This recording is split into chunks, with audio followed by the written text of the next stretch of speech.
आदाब नमस्कार दोस्तों, मैं हूं आसिफ और आपका स्वागत है हिस्टोरिक आसिफ में। दोस्तों, आज का वीडियो मेरा बहुत ही शानदार है। आपने ताजमहल के बारे में सुना होगा, ताजमहल के बारे में बहुत कुछ जाना होगा, ताजमहल की विशेषताओं के बारे में जाना होगा, ताजमहल की खूबसूरती के बारे में जाना होगा। लेकिन आज हम आपको ताजमहल से संबंध रखने वाला, ताजमहल बनवाने वाले का एक और ताजमहल दिखाएंगे, जो ताजमहल बन नहीं सका, उसका सपना नहीं पूरा हो सका। उस सपने को साकार करने के लिए उसने बहुत कोशिश की। तो चलिए शुरू करते हैं आज का वीडियो और जानिए कि वो तमन्ना किसकी थी और क्या थी।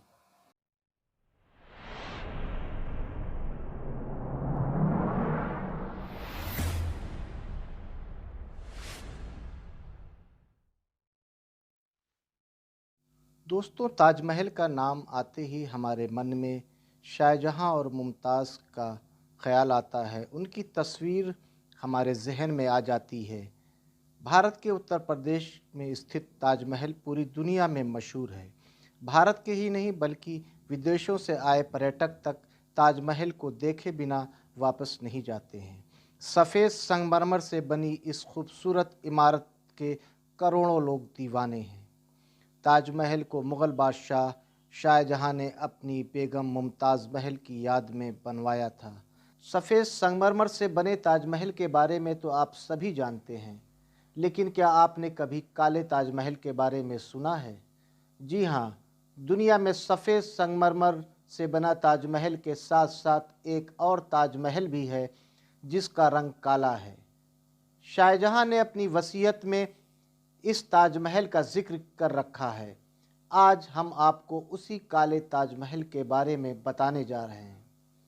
काला ताजमहल बन तो रहा था, पर पूरा न बन सका। आपको बता दें, खुद शाहजहां के बेटे औरंगज़ेब ने इस काले ताजमहल को बनने से रोक दिया था। शाहजहां की वसीयत के मुताबिक काले संगमरमर पत्थरों का एक काल्पनिक मकबरा, जिसे काले ताजमहल के नाम से जाना जाना था। इसके बारे में कहा जाता है कि इसे उत्तर प्रदेश की यमुना नदी के दूसरे तरफ मौजूद ताजमहल के ठीक पीछे बनवाया जाना था।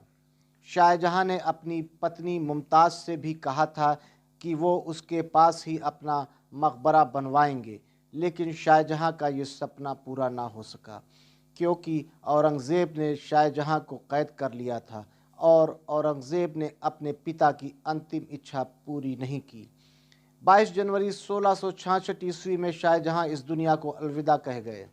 शाहजहां की मौत हो गई तो ये समस्या सामने आई कि शाहजहां को दफनाया कहाँ जाए, जबकि शाहजहां की इच्छा थी और उसकी वसीयत थी कि काला ताजमहल बने और उसमें उसको दफन किया जाए। शाहजहां ने अपनी वसीयत में लिखा था कि उसे ताजमहल के ठीक पीछे महताब बाग में दफनाया जाए। इसके अनुसार औरंगज़ेब को ताजमहल के पीछे एक और बड़ी इमारत बनवानी पड़ती और इसमें इस बात का पूरा ध्यान रखना था कि ये काला ताजमहल किसी भी रूप में सफ़ेद ताजमहल से कम ना रहे। औरंगज़ेब के लिए ये बहुत मुश्किल काम था और वो अपने वालिद के लिए कुछ करना भी नहीं चाहता था। औरंगज़ेब ने इस दौरान कई जंगें लड़ी थीं, जिसकी वजह से शाही ख़जाना भी खाली हो चुका था और वसीयत की शर्तों से बचने के लिए मकबरा नहीं बनवाया और ना ही इसके लिए उसके पास ख़जाना भी था। इस्लामिक कायदों का हवाला देते हुए शाही उलमाओं से राय ली कि अगर वालिद कोई ऐसी वसीयत करे तो इस्लाम की रोशनी में सही है या नहीं, तो क्या उसे मानना चाहिए। तब उलमाओं ने वसीयत की बात को गलत बताया और औरंगज़ेब ने तर्क दिया कि उसके वालिद को उसकी माँ यानी मुमताज़ महल से बेइंतहा मोहब्बत थी, इसलिए उन्हें उनके पास ही दफन होना चाहिए। इस तरह औरंगज़ेब की चालाकी की वजह से काला ताजमहल नहीं बन पाया। अगर काला ताजमहल बन जाता तो शायद सफ़ेद संगमरमर से बने इस ताजमहल की सुंदरता और बढ़ जाती और ये भी शायद पूरी दुनिया में उतना ही मशहूर होता जितना सफ़ेद संगमरमर से बना ताजमहल है। दोस्तों, आज हमने आपको काला ताजमहल दिखाया। शाहजहां की इच्छा थी कि वो काला ताजमहल बनवाए। काला ताजमहल उसका मकबरा था।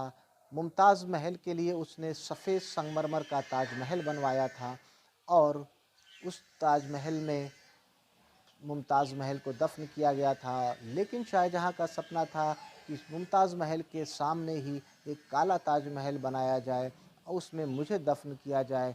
लेकिन उनके बेटे औरंगज़ेब ने किन्हीं कारणवश उनकी ये इच्छा नहीं पूरी की। हमने कोशिश की है इसके सभी ऐतिहासिक पहलुओं को आप तक पहुंचाने की, ऐतिहासिक तथ्यों को आप तक पहुंचाने की। उम्मीद है कि आपको हमारा ये वीडियो पसंद आया होगा। अगर आपको हमारा ये वीडियो पसंद आया है तो हमारे चैनल को लाइक कीजिएगा, सब्सक्राइब कीजिएगा और देखते रहिए हिस्टोरिक आसिफ। हम आपके लिए इसी प्रकार के वीडियो लेकर आते हैं, आप तक पहुँचाते हैं। इजाज़त दीजिए आसिफ को, फिर मिलते हैं किसी नए स्थान पर, किसी नए विषय पर। तब तक के लिए जय हिंद, जय भारत।